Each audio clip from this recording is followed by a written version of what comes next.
Welcome to the Dinghy Safety module. This module describes some of the safety risks and hazards associated with using a dinghy or tender and appropriate safe handling. Many fishing boats are equipped with a small dinghy or tender to transport crew, fishing gear, equipment or other items between the boat and shore or between two boats. In some instances, a dinghy will be used on a daily basis to gain access to a fishing boat from the shore, jetty or wharf, or perhaps even as a fishing platform. When not in use, the dinghy may be tethered to the fishing boat's mooring or to the jetty or wharf. In other instances, the dinghy will be used infrequently, particularly on larger fishing boats that may spend many days at sea. On these boats, the dinghy may be located on the wheelhouse roof, attached to the rigging or tied down on deck, and will require careful lowering into the water when required. However the dinghy is used on your boat, safe procedures for its use should be described in your boat's safety management system or SMS, with dinghy risks identified and associated safety precautions described in detail. This includes lowering and hauling the dinghy into and from the water and its safe use on the water. Finally, a safety induction led by the skipper is also important for new and inexperienced dinghy users. Careful dinghy preparation is necessary to ensure a safe and comfortable trip. If the dinghy is on the shore or tied up alongside a jetty or wharf, several pre-departure checks are necessary, including checking the fuel tank has adequate fuel in reserve for the intended trip, that the fuel line is connected to the outboard engine, that the outboard engine is firmly attached to the transom, and that the propeller is clear of obstruction. A quick inspection of the hull is also a good idea, particularly if the dinghy has not been used for a while. A kill switch should be attached via a lanyard to the driver of the dinghy. This switch tethers the driver to the outboard engine and stops it instantly should the driver fall over in the dinghy or overboard. Sadly, over the years several individuals have been run over and killed by their own dinghies after falling overboard, all because they did not use a kill switch.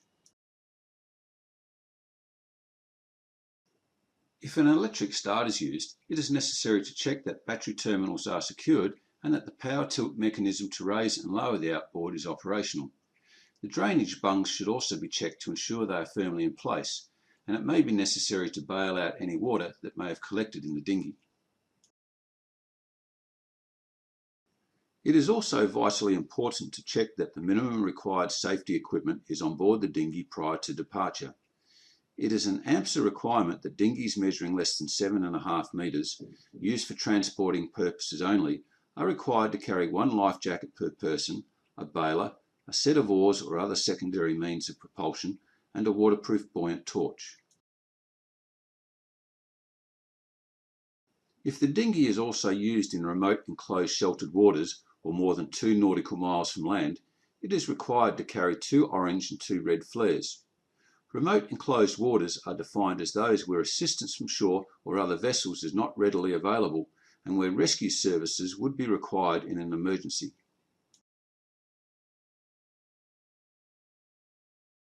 Whilst not specified by AMSA, it is wise to also consider carrying a reliable means of communication to the parent vessel or to the shore, as well as an EPIRB, a fire extinguisher and a first aid kit. An anchor with chain and rope is also a useful addition, and perhaps a basic toolbox and some spare parts in case the outboard engine breaks down. If the dinghy is on the shore, it can now be dragged into the water and steps taken to load it with crew, equipment and other items. Steps should be taken to equally spread the weight of crew and other items to keep the dinghy balanced, although too much weight near the bow will prevent the dinghy from planing at higher speeds. The loading capacity of the dinghy must not be exceeded. An Australian builder's plate should be attached to the dinghy close to the helm that indicates its maximum loading capacity, including maximum weight of the outboard engine, crew and all other items loaded on board. When crew step into a dinghy, they should do so with their weight as close to the centre line as possible to keep the dinghy balanced and to avoid weight shifting, possible water flooding and or capsize. All individuals should be wearing a life jacket before they step into the dinghy. If the dinghy is lowered from the parent boat into the water using a davit, it is important that the lifting ropes, shackles, blocks and other equipment are in good working order. Ropes and shackles should be inspected regularly and replaced if old or worn. Blocks should be well greased. It is also important to check that no one is standing underneath the dinghy as it is being lowered. To prevent it from swinging, a crew member should hold the end of a long rope attached to the dinghy's bow. This is particularly important if the parent boat is pitching or rolling at anchor, to prevent the dinghy swinging and striking the boat or crew. A second crew member holding a rope attached to the stern of the dinghy can be used if dinghy movement is severe or dangerous. Hatch covers in the vicinity should be closed so crew cannot fall or be knocked into a hold space. Such accidents are not unheard of. Tripping hazards should be removed from the area before handling the dinghy. When the dinghy is in the water, it must be tied up alongside the parent boat, well clear of any engine cooling water outlets. A flooded dinghy is not a good start. If an outboard engine is used, it may need to be lowered to an individual standing in the dinghy. This should be done slowly using a rope to take the weight of the outboard, because the individual in the dinghy has to maintain balance as they move the outboard into place and fasten it to the transom. The fuel tank and any other items may also need to be gently lowered into the dinghy, including safety equipment.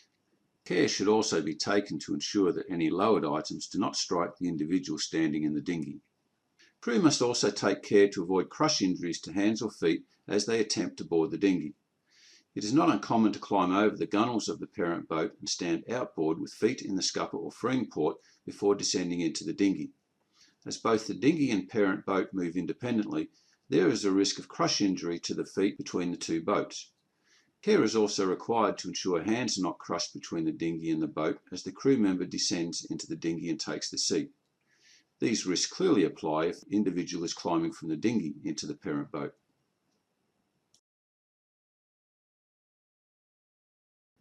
With everyone on board and any equipment or other items, the outboard can be started. The outboard steering mechanism should then be checked. Recently, a tiller failure resulted in a crew member being thrown overboard and run over by a circling dinghy. The outboard should also be checked to ensure it is running smoothly and that cooling water is being pumped from the outboard. Before putting the outboard into gear, a final check should be made, including that everyone is seated and ready, that all items are stored correctly, and that there is sufficient space to pass other boats or navigation hazards close by. When satisfied that all is in order, ropes holding the dinghy to the jetty, wharf or parent boat can now be released.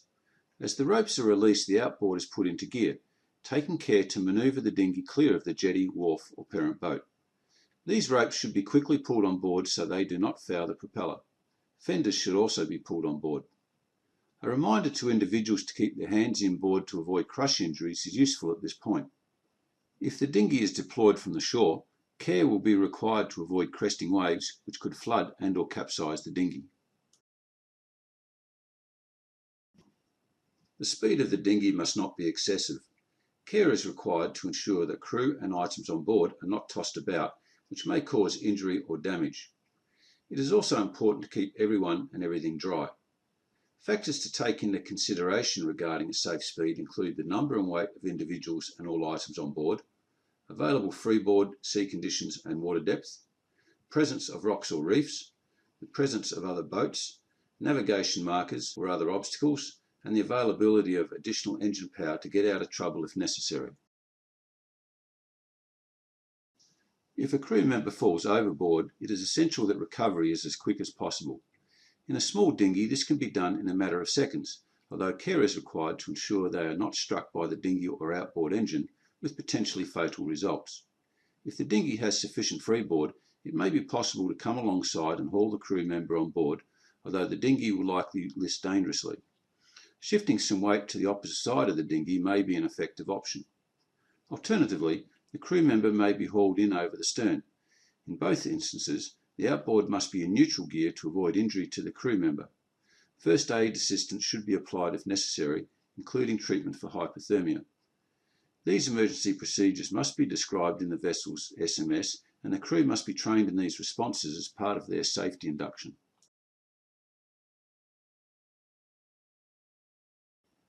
As the dinghy approaches the parent boat, jetty or wharf, it is essential to reduce speed and ensure that tie-up ropes are ready and fenders are in place. The driver should assess the situation to determine the safest way to approach the parent boat, jetty or wharf, and may need to account for tide, sea or wind, as well as available water depth. Typically, the approach is made at an angle with the bow of the dinghy closest to the parent boat, jetty or wharf. If a beach landing is to be made, then particular care is required to prevent swamping or capsize by waves, or damage to the dinghy or outboard by hitting rocks or the beach at speed.